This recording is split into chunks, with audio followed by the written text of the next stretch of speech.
Hello, my friends. Welcome back to another episode of EML Radio. So I'm very excited about today's guest. I have a friend of mine, Erik Ledin, and kind of funny that I say friend because as crazy as this is going to sound, Erik and I have actually never sat in the same room together, but we both share a passion for life, for being better humans. We're on a mission to bring much needed truth to the world of fitness, which is full of misinformation.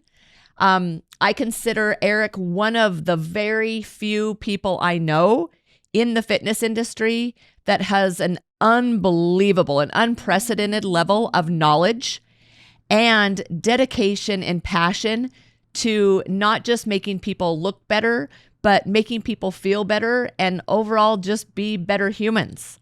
Erik is married to a wonderful, delightful lady named Evie Ledin, and you will probably remember that I had her on my show. It's probably been about 9 months ago now. So anyway, Erik is the founder of Lean Bodies Consulting and has been in the fitness game just about longer than anybody I know. And uniquely, Erik was in the fitness world online before pretty much anybody else I know.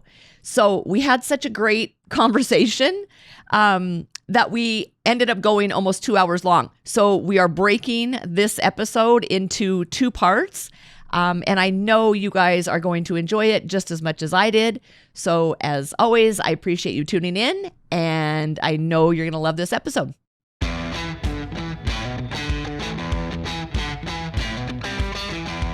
All right. Happy New Year. Make it happen. Happy New Year. This is hysterical. I just came down to my office to do this recording through it dumped about 12 inches of snow yesterday and then fucking rained all night. So I'm like, this is a perfect surprise ending to a really crappy week. So thank you. Oh yeah. Me too. Actually, we just got back from Mexico. So we flew down my oldest son and his girlfriend from Canada, and had all of our other kids here. So we went down on January 1st for 4 days. Oh, fun. So what happened to me a couple of days ago on the side of the pool, I'm just playing football with my daughter, and she's in the water. I'm not. And I go to pick up a ball, and my foot's on the edge of the pool, and I slip. Oh. And I go in very awkwardly, and my right kneecap subluxes to the right side of my leg. Are you kidding? Yeah. And it happened to me 23 years ago. So I immediately, your natural instinct is just to push it back. It's not like you're trying to be a hero or anything like that. Yeah. So it went back in. So that pretty much was the rest of my vacation. My knee just exploded with swelling. So unfortunately, nothing's torn because I don't have any bleeding or bruising, but it's like 8 to 12 weeks apparently.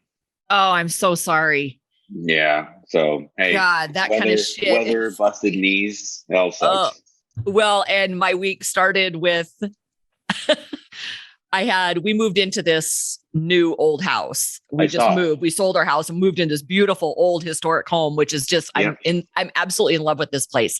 I bought it to turn into a bed and breakfast, and it's going to be hard pressed to get me out of there ever because I just am in love with this house. Yeah. It feels so good. So anyway, I had a chimney sweep company come out at the beginning of the week to just thoroughly inspect them and stuff before, because it's old. And the previous owner said, well, they haven't been lit for like 10 years. So like safety wise, we really need to make sure what we need to do to them to get them going. Well, long story short, they send this, who it turned out to be pretty much like a kid. And I had meetings all day. So I was like, had I gone with my gut instinct, I would have been like, you know what? I think that we need, like, how long have you been doing this? I would have questioned it a little bit further, but he was like early 20s and he appeared to be high. So yeah, like, you know where this story's going, like fucking straight downhill. No. I text my husband actually and I'm like, I think this kid might be a bust, but I was like, all he's going to do is like clean him out and look. Like, if he can't do it, who cares? Well, I was just about to grab my computer. One of the fireplaces is in my office, in my home office, which for one, I collect books. And so I have like massive book collection. I just got 3 original print of all 3 volumes of the Gulag Archipelago. I just found all 3 of them, like in pristine condition. And I go to walk into my office where he's cleaning and he just slams the door. And I'm like, oh, that can't be good. So I went upstairs to use my computer, come back down, and there's like fucking soot, like everywhere. So when he went to clean it, and then he was crying, he tried to kind of cover it up. He was crying. All of the soot from like probably 50 years came out of that chimney and covered my whole entire office. Oh, yeah. I'm writing my book, and Casey and Scarlett just bought me this 1962 Hermes typewriter that it had one original owner in Sweden. The lady is an engineer in Amsterdam that restored it. Like, I'm really into meaningful things. Thank God that thing had its cover on it, because I just got it for Christmas. I'm like, these things are like priceless. Like, oh, insurance will cover it. But it's like, well, not really, because this is irreplaceable shit. How did you react? Amazing compared to how I would have several months ago. So a whole nother story. I quit drinking back in September, which I needed to. And I'm like a different person. And this was like the first really, really big test of like where I'm at in life, because my initial reaction is I felt really bad for this kid. I was like, he was devastated and he got sent out to a job that he wasn't capable of doing. He should have said it. He needed to own that and he didn't. And then trying to cover it up wasn't the right move. Yeah. But I was amazingly calm. And then I literally was like, I have 2 more meetings. You got to go. I'll take care of this. And I literally shut the door to my office and walked downtown and went to my other office and held my meetings. Wow. Man, that sucks. Yeah. So they're the fire cleaners. That's why I was at home earlier. The fire cleaners are cleaning my office. It's going to need all new furniture and stuff like that. And they got like fire restoration crew so that they have like dry brushes and stuff that they can use to try to get things out of like book covers. And the owner of the company came out that night, and I got to tell you, like I told him, like, I get it. We're all short staffed. I could tell he was kicking himself for sending this guy out on a job. But I'm like, anybody that's run a company, and I have a couple, I was like, this was the person for it to happen to, because I understand, like, you didn't know that this is what he was going to be up against. Yeah. And they're doing the right thing. Like, well, that was nice that he came out, he personally.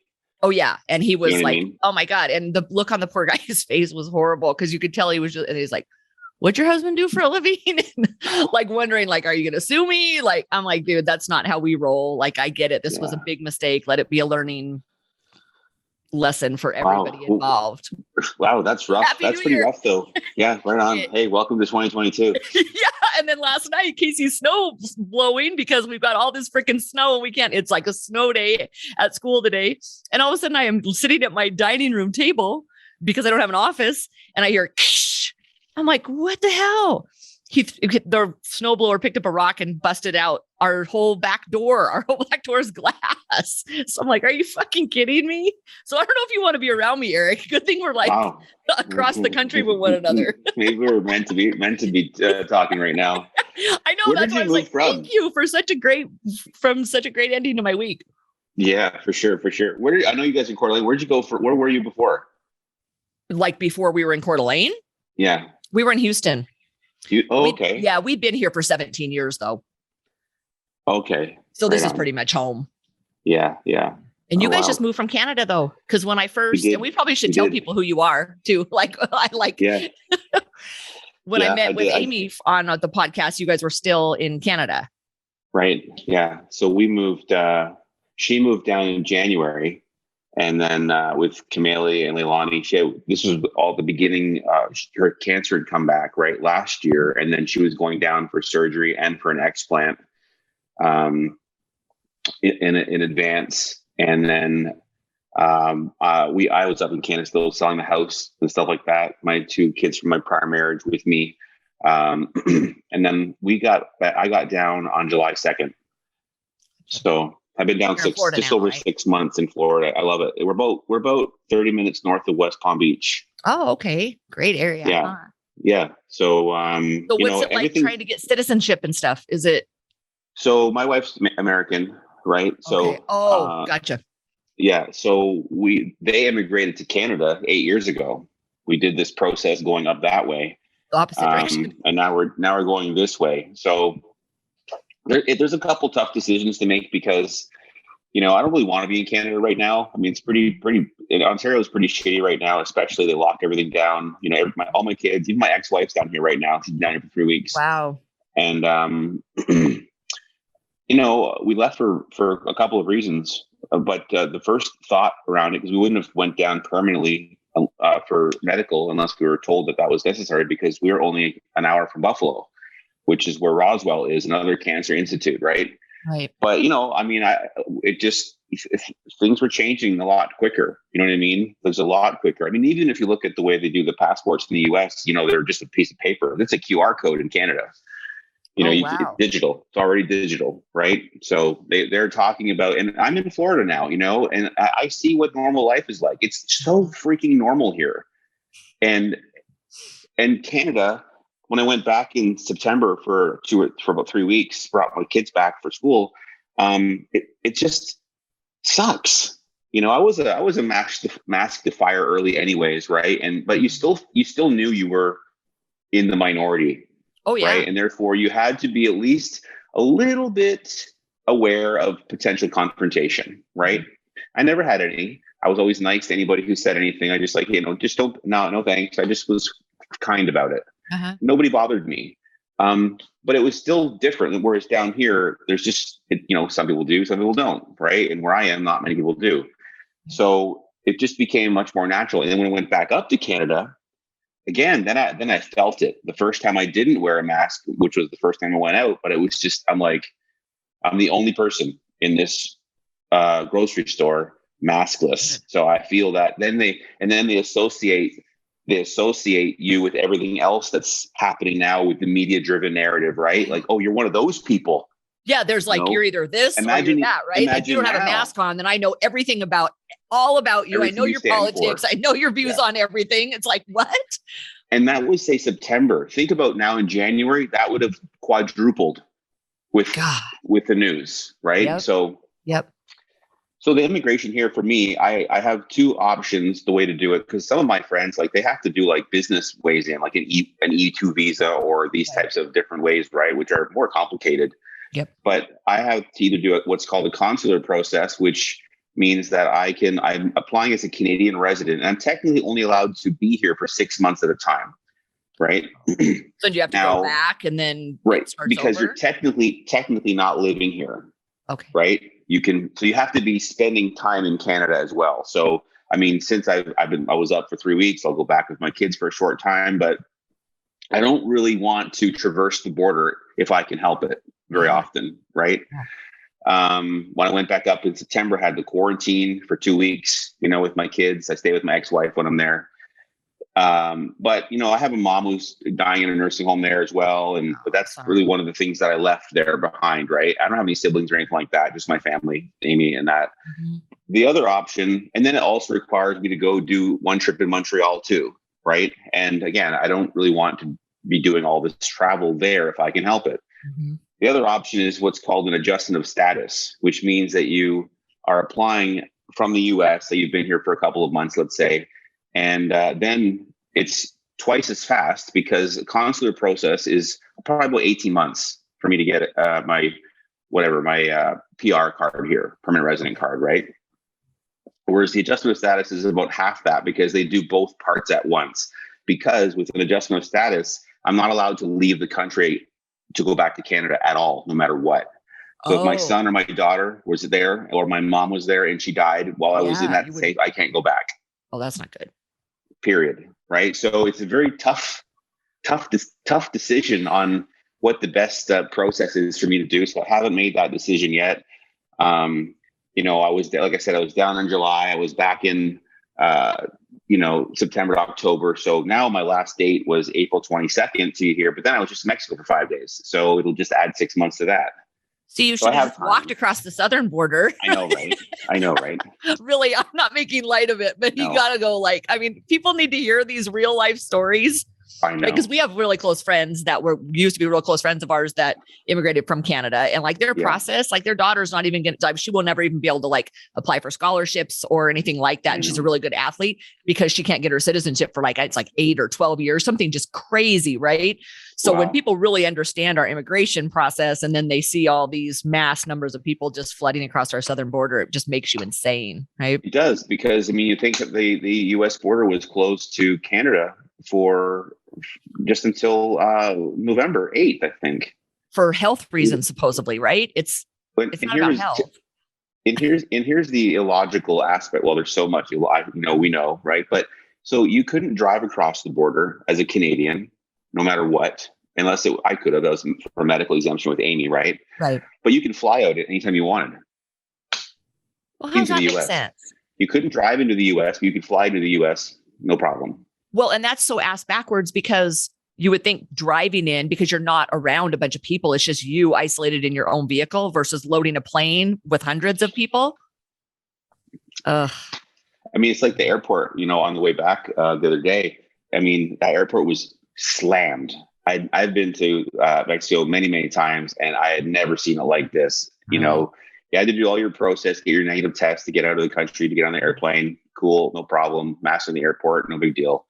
But it was crazy, crazy, crazy packed. And, there's no social distancing and no one cares. People are over it. They're frustrated, I'm over it. Like I declared, I have 0 resolutions every year, but I'm like, I am really not playing COVID anymore. Like I'm done. We've lived in Coeur d'Alene. And so we had a time where we had really mass numbers of people in the hospital and for our small community hospital and stuff. But it was more people that were traveling from, because we're so close to Spokane, Washington, we're 20 minutes.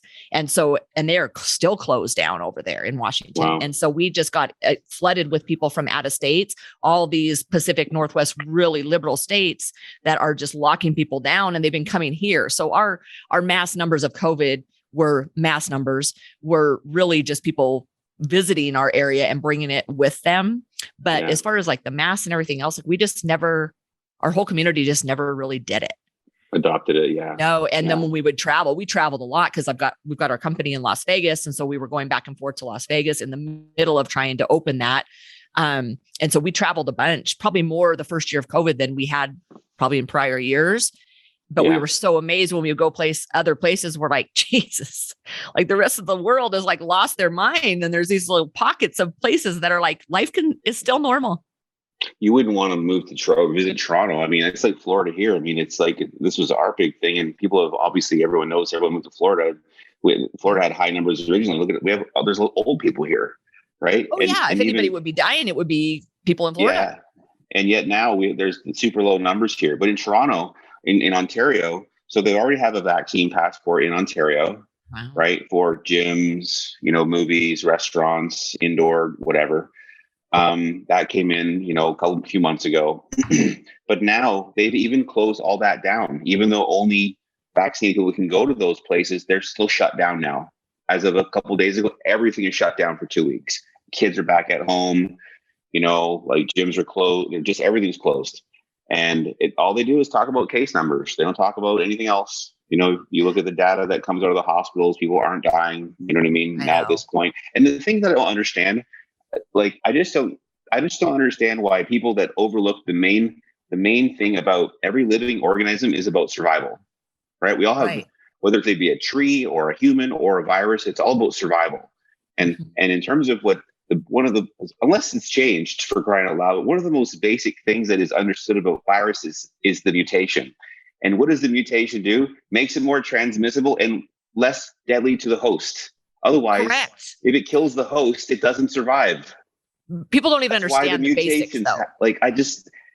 And they play on our stupidity, and they get, because that when the media triggers us with fear, then you get stressed. Then your cerebral cortex shuts down. You can't think properly, and then they can just push the needle forward, and then you get all this craziness. Yeah, and like at this most simplistic level. I don't even know when it stops.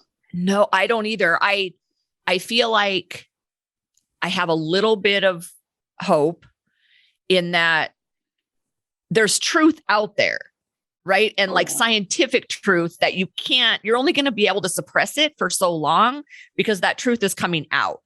So when people really aren't dying, which the numbers were already inflated, that's a whole nother story, but their narrative is like falling apart, like piece by piece. Like what you just said, you're now not able to go anywhere, even with the vaccine passport, those places are closed. Okay. So anyone that is getting tired of this, and even people that were like buying into it, like full on, are like, I think maybe I was lied to, which is a hard thing to admit for people, right? People are digging in, but more and more people are like, you're lying. You can't go. I read an article on this. You can't go back because you can't become unvaccinated. So you can't undo that would cause you such mental trauma. Right. Like, it really would. We have a good friend that is like, he's a really intelligent guy. He's in the healthcare industry. My husband had met him years and years ago. He's a rep for a device company that my husband uses. And then we've just turned into be real close friends. And him and I are particularly close. And he's like, I got vaccinated because he works for a large medical device company. He's like, I thought it was the right thing to do. I bought into it. And now I just regret every ounce of what I did. And he actually is leading the charge. I love people like him. I have so much respect for him because he's like, he can set his ego aside and go, I made the wrong decision. Right. And now I'm going to do what's right. And he wrote like a 14-page letter to his company, and he's way up there in his company, and said, you got to stop these mandates. This is not right. And like, he's at a point where he'll resign from his company before he agrees to the stuff that they're implementing. Yeah. But we need more people like that. Yeah. So my mom's in a nursing home, right? And so I mean, she's not dying right now, but she's got what's called primary progressive aphasia. So it's a form of dementia where you lose your vocabulary and so on and so forth, right? So, but right now the nursing home is in a lockdown. So they're isolated in their rooms, right? They don't get to leave for anything, which for those people who are living in the present moment, all moments, it's just like it's just bad, right? It's just a personal hell, right? To get in. So I have a person who I had hired back when we first got in there, and then my mom, they become really good friends. Now we just deal together. But she's who's taking care of my mom when I'm here, right? She sees her like 4 or 5 times a week. They become really close. So what it takes, she told me, to see my mom right now was 3 shots. So you got to be boosted too to get into the nursing home. You got to take a rapid test on the spot as well. Wait 15 minutes for the results. Put on a gown, put on gloves, put on goggles, put on a face mask, put on a face shield, and then stay 6 feet apart. Are you kidding me? So I said to Linda, man, and she goes, and this is to see her mom and my mom in the nursing home. And I'm like, what was the point of anything? That's actually more strict than before there were shots and we had COVID. Right. No better way to prove that you don't think the vaccine works than that. Exactly. And really, how is it getting past? How are you giving me emails where we're getting updates where you have another case because your stupid friggin' test is bunk? Mm-hmm. I said to my family, I'm like, listen, we're not worried about getting sick. We're worried about getting tested positive. Totally. Like I had COVID and I didn't test. I'm like, I am not testing. Like I got COVID. So I know I got COVID too. And it was hard for me. I lost like 15 pounds, you know what I mean? Down here, I got it in August. Wow. Amy and I both did. And then actually several of us in our family did. So it was rough for me, like a bad flu, right? But I never was worried I was going to die, or I never was I never even said, take me to the doctor. I never even got a test. I just waited it out. Yep. Right. And then I know I had it because I had to get a test to fly back to Canada, and I got an antibody test. Oh, so okay. I had super high antibodies. So I'm like, sweet. Done. But yeah, I got it early. I lost my sense of smell and my taste on the third day after having just a really crazy headache, like that kind of headache where I'm like, God, I feel like my brain is coming out my ears. This is weird, right? Like this crazy headache, but that's all I really had, and maybe just didn't feel great. So I stayed home, and then on the 4th day, I got up and I was like, oh, I feel fine. My headache's gone. And then I got out of the shower and went to smell like my hands after lotion. I was like, oh shit, I can't smell anything. And that's how I even knew I had it. And then I just stuck around home for a few more days, and that was the end of it. For me, it was like I had every symptom except for shortness of breath, but it was like the symptoms lasted a day each and they just rolled into the next one. It was weird. After the end of it, what my lingering issue was is I couldn't sleep for about a month. I mean, not at all. Really? And Amy got vertigo after it for about close to a month, which was really debilitating. Like she'd even fall on a couple of her walks, but our chiropractor fixed it. But and even like I haven't spoken to Evie for a while, so it's like her stage of cancer, where she's at right now, like where things are at with her. So she was in remission. So right after COVID, she had it turned out that it came back. So with she had what they considered three tumors, and they put her on immunotherapy, a pill form of chemo, and they were going to do radiation. So it's a big, heavy hitter, right? And after the first few doses of radiation, she decided to stop the radiation and she's not going to do it again. Radiation is really hard, and there's more and more oncologists that are coming out that are not for it. So she decided, I'm going to do my immunotherapy, I'm going to do my chemo, but that's it. But we also got into, we're down here near, my friend owns a wellness clinic called Revive, and Revive MD is the supplement company they have online and stuff like that. And so they do everything like ozone therapy, IV vitamin C therapy, all this kind of stuff, right? That is really positive. So she gets treated there as well. Okay. And if she gets ozone on a day, she'll be like super energized for like 2 days, because it flushes half the chemo on that day. We also got into, I don't know if you ever listened to Jason Thibault on Ed Milet's podcast last year. It was about the superhuman protocol, and it was about using like PEMF mats, that was pulsed electromagnetic field mats with exercise, with oxygen therapy, with red light therapy in sequence, because cancer thrives in an oxygen deprived environment. Right. If you are really oxygen rich, cancer dies. Right. And the problem with like chemo and radiation is it's like killing the frontline workers of cancer. The badasses are still in the back. Right. That's why people's cancer comes back. It comes back with a vengeance a lot of times. Right. We've all had that story. Right. Yep. So we're doing all this other stuff now that is just really keeping her really strong.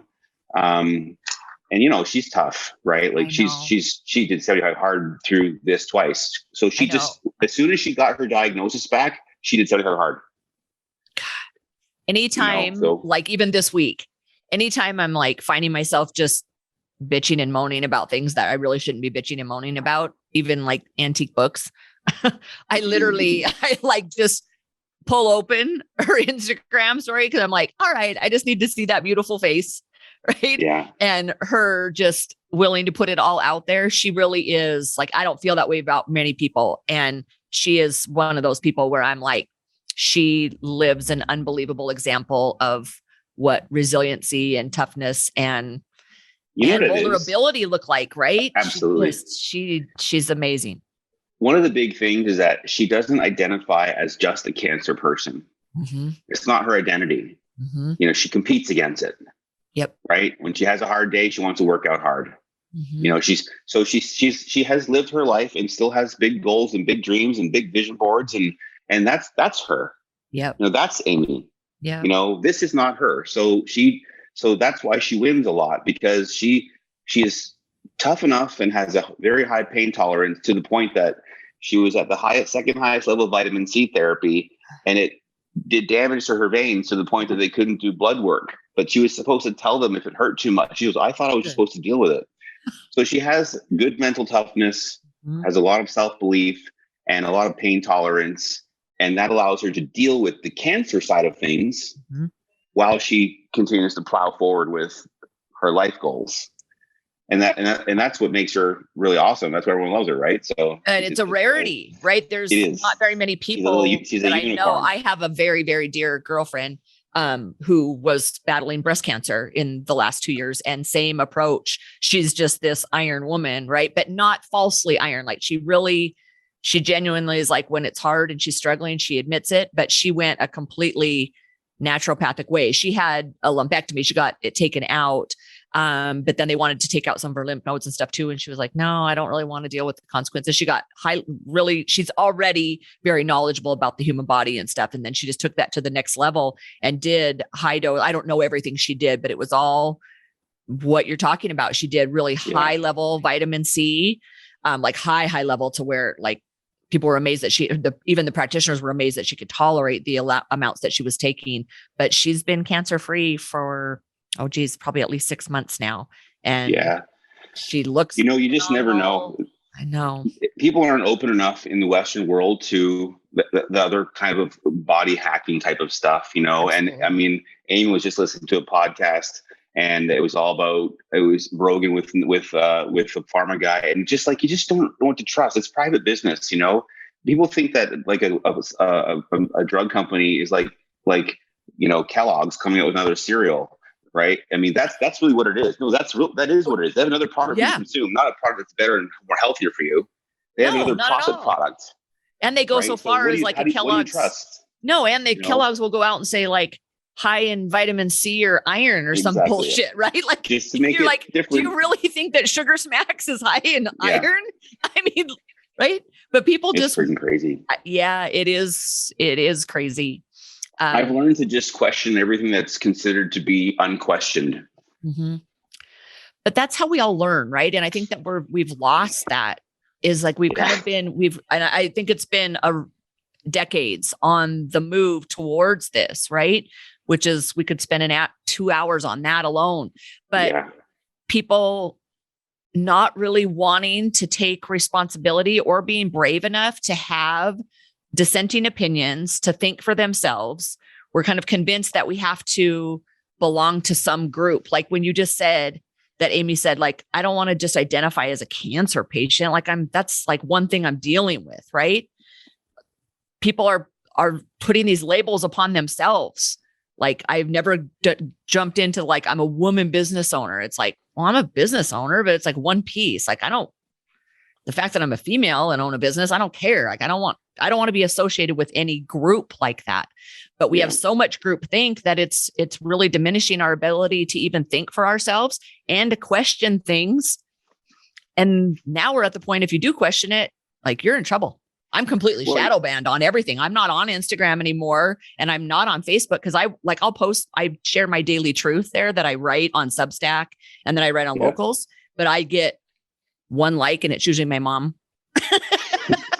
My mom can still find me on Facebook. but it is a consistent type of thing that happens. It happens in the fitness industry. It's always been the same way in the fitness industry. You know what I mean? It's just a human thing. It doesn't matter really the industry, right? Because I've been a dissenter in that space too, right? And most people just don't. They just don't want to. They just, for whatever reason. But now that it's so emotionally affecting everybody's life, there's more consequences, or not apparent consequences to being a dissenter, or to speaking something that's maybe polarizing or different than the group think. You know what I mean? Yeah. Well, which leads me to even when you and I first kind of connected, it was after I had our conversations with Amy. And then I was thinking about it this morning. It was when the fat loss pudding. Oh my gosh. I couldn't help it. I was like, you recorded a video on fat loss pudding.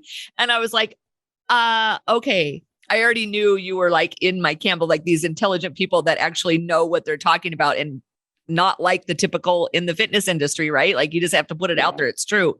And when I saw that video that you recorded, I was like, okay, him and I need to have a conversation because yeah. And thankfully fat loss pudding didn't seem to really take off because there was a bunch of influencers. Yeah. The influencers went hard on that, but it kind of seemed to just go away.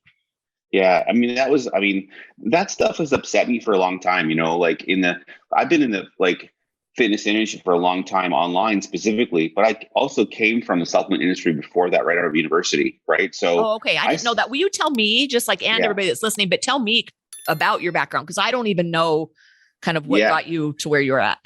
Well, so, I'm not sure how far back, but initially I went to university just because that was the thing to do after high school. Right. And I was a science kid. So I went into science.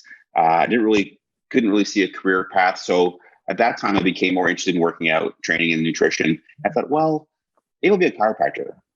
So I switched programs from science into kinesiology, right? Because that got me all the prerequisites that I needed to apply to chiropractic college. Mm-hmm. So there's only one chiropractic college in Canada, or one English speaking chiropractic college in Canada.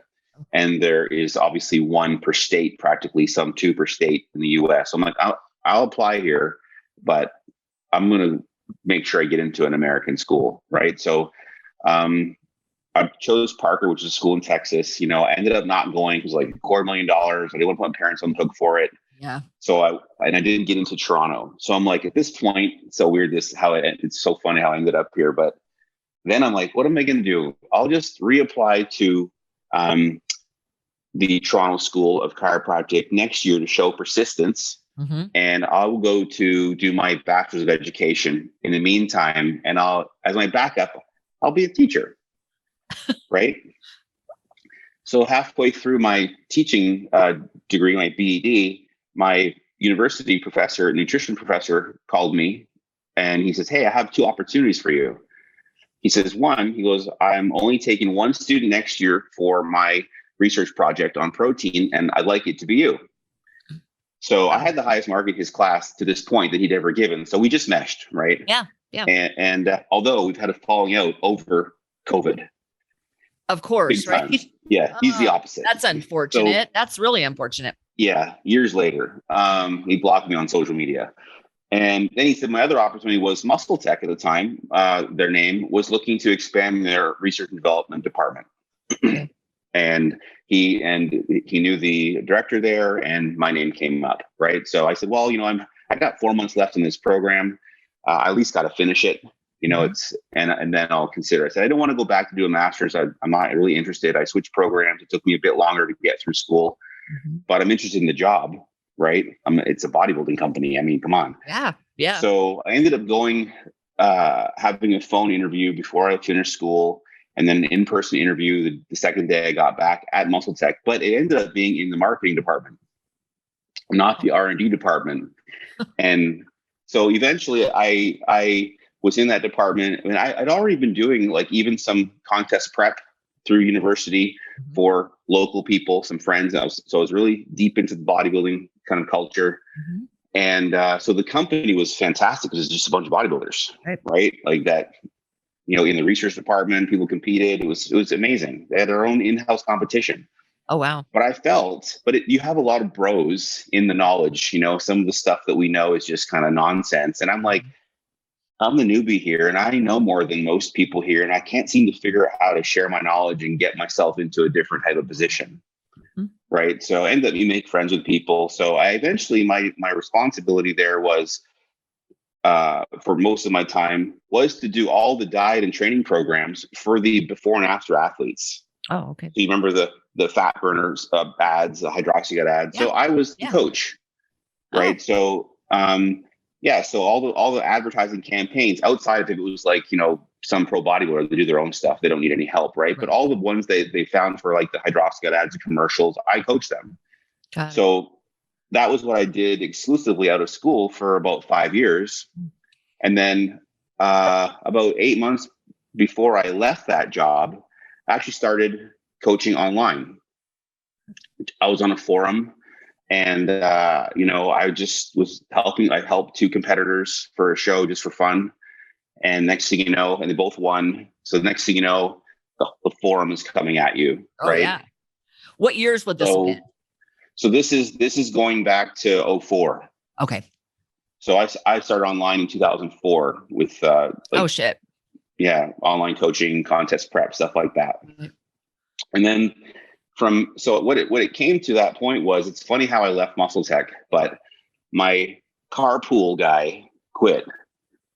So I'm like, and I was already doing equally as well in my online coaching business as I was doing at Muscle Tech, but I was burning the candle at both ends.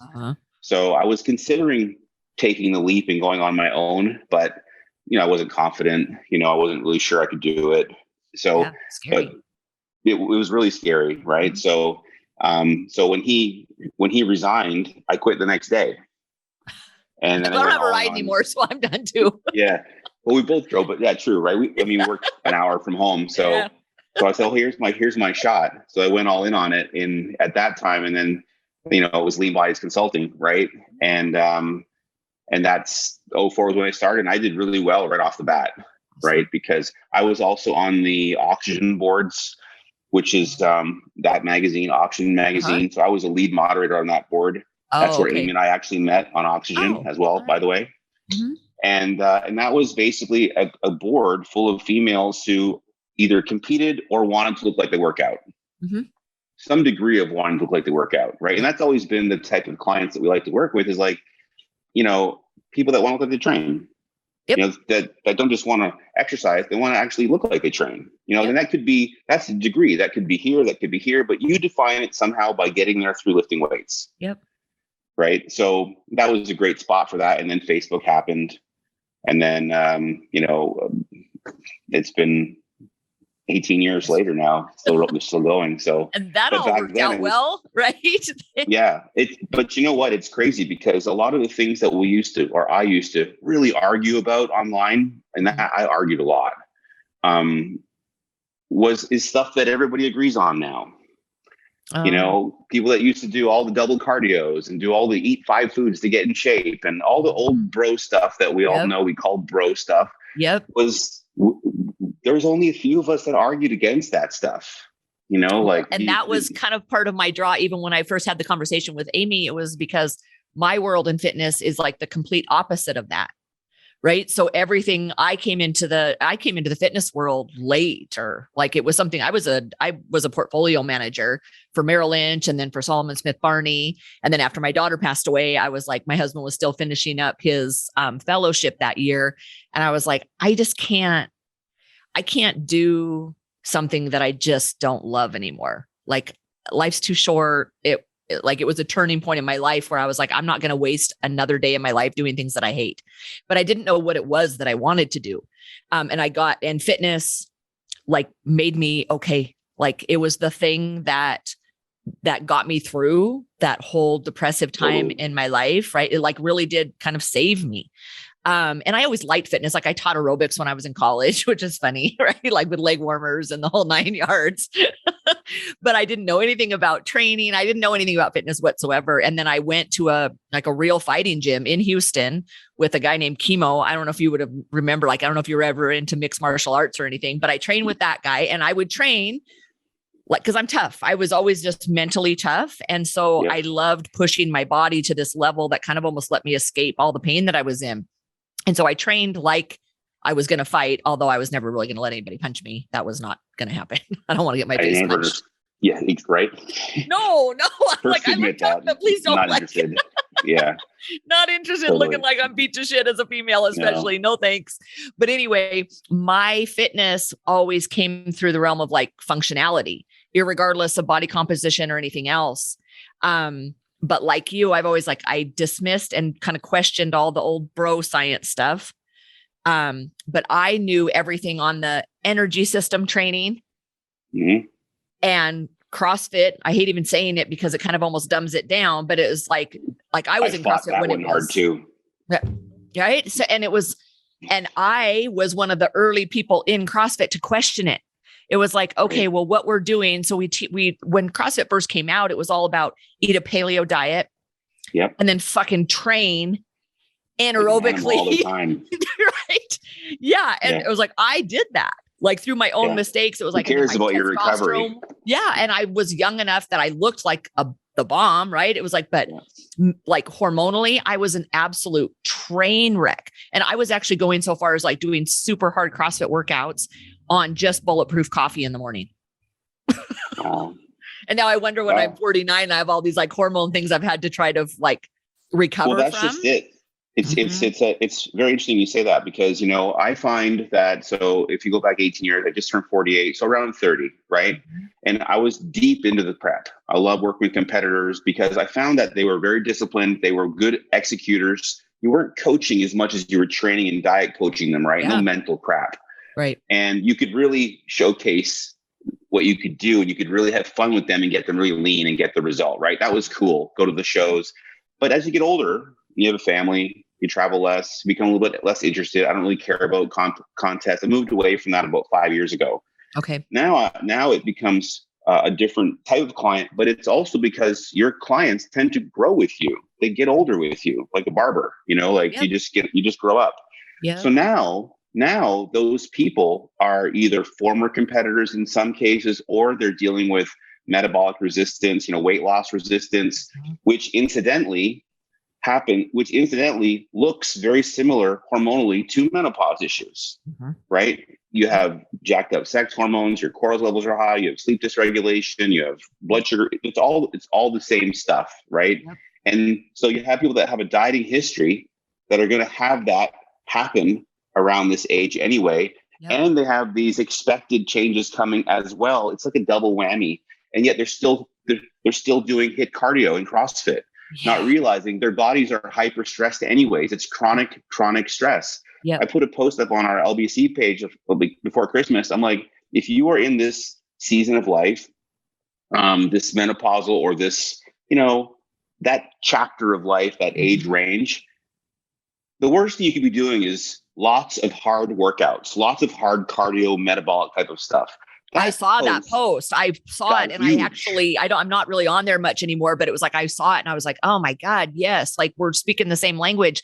And the comments, I read the comments underneath there from all these women that are like, oh my God, take away my cardio. And there was so much resistance to it. And you know what it is? I think it's largely because, there's two reasons. I think people have had a degree of success doing it when their metabolisms were more virgin-like, not so abused. Yep. And therefore, I call it the psychology of success, but how you achieve something is how you tend to think you'll keep it or re-achieve it if you lose it.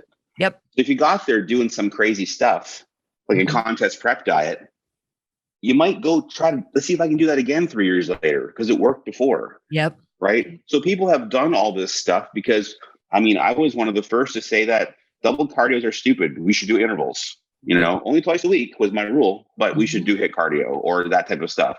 And then it becomes HIIT cardio every day. And then it becomes CrossFit and Metcons every day. Right. And then people don't realize that their bodies have changed. I've always said, if what you do didn't change, but you don't get the same result, then you changed. Yep. Your physiology changed. Yep. So this is a completely different mindset also in thinking that people think their goal is fat loss. Their goal is fat loss maintenance. Right. Like if you lose fat, you don't ditch the backpack. You just shrunk the balloons. Right.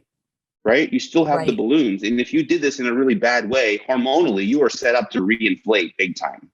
Oh, right? Totally. And people don't realize that it doesn't matter if you lose the fat, if you can't keep it off, it doesn't matter. Yep. So you're doing this all the wrong way. And the problem with people, that's their own issue, the psychology of success, right? So they've had some results probably, or know someone who has. But then you look at our fitness industry and how underserved this population of women is. Yep, absolutely. Or are. The 45 to 55 or 60-year-old female on average, because I have clients up to 60, I have clients 66, 67 that are training in my training group, and the coaches that a lot of these people have hired are still treating them like 30-year-olds or 25-year-olds, and not considering the fact that for every dose of stress, you now need 2 doses of recovery. Totally. Right? Like you need to do what you can to create yes, we know a deficit works, but if you're hormonally imbalanced, your deficit doesn't work the way it's supposed to work. Correct. And it won't work right? You and I both know that. Dr. TJ, TJ Williams is like, we do a series. And one of our very first one was like, calories in, calories out is not the only answer. It's antiquated kind of bro science. Yeah, maybe it works for someone, like you said, that's doing a contest prep that hormonally is totally intact, like young 20s, maybe even 30s, like, okay, cut your diet way down and you're going to lean out. But you do that. I have coached, dozens upon dozens of women that like have upwards of 40% body fat, and they're eating, not kidding you, Eric, like eating less than 1,000 calories a day. If it was just a numbers game, like we're not a math equation, right? Your physiology isn't just simple system. Math. Yeah. Right. Yeah. It's a totally open system, and that's the thing. It becomes an issue of like, I focus so much more now on the non-diet and non-training program ingredients of the recipe. Like, of course you need an effective diet strategy. Like you need to be you have to have that set up right. You need to be in a deficit, whatever. You need to have good training in place, but that's just 2 ingredients. That's just a program. Yep. If you are, that could imbalance you even further if these other factors are in place. How are you sleeping? Yep. What is your hunger like? What is your stress like? What's your recovery like? Where are all these other aspects of your life that impact the hormonal balance?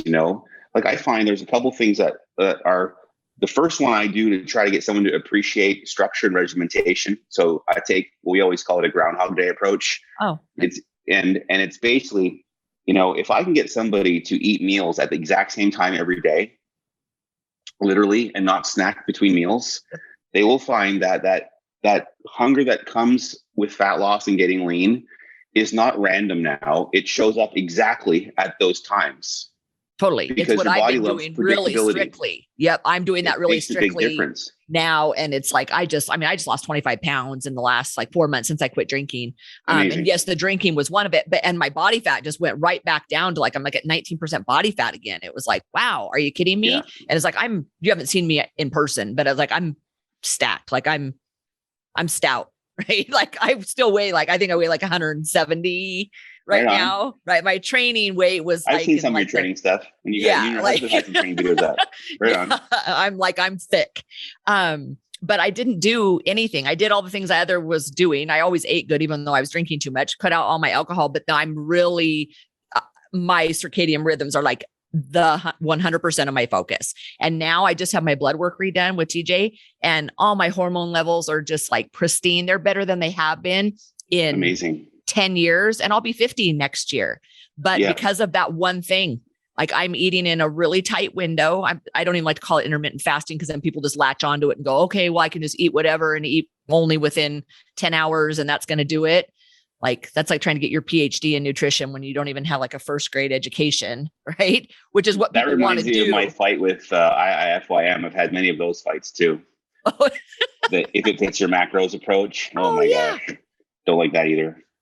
Yeah, you're try that on a 45-year-old woman and let me know how that works out for you. Yeah, they don't want to be counting macros and doing math for years. I mean, it's just not sustainable. And I did that, right? I'm how can I tell people not to count their macros? I'm well, because I did it, and I did it for 5 years, but I was training and I knew the cost of admission, right? Getting on a podium to me was worth what I had to go through now. And I wouldn't change it. As crazy as that sounds, I really wouldn't change it. The shoulder surgery, the overindulgence in alcohol and depression that went with it and everything else, I really wouldn't change any of that, because I accomplished a goal that was set and I did it and I loved it and I've moved on from it now.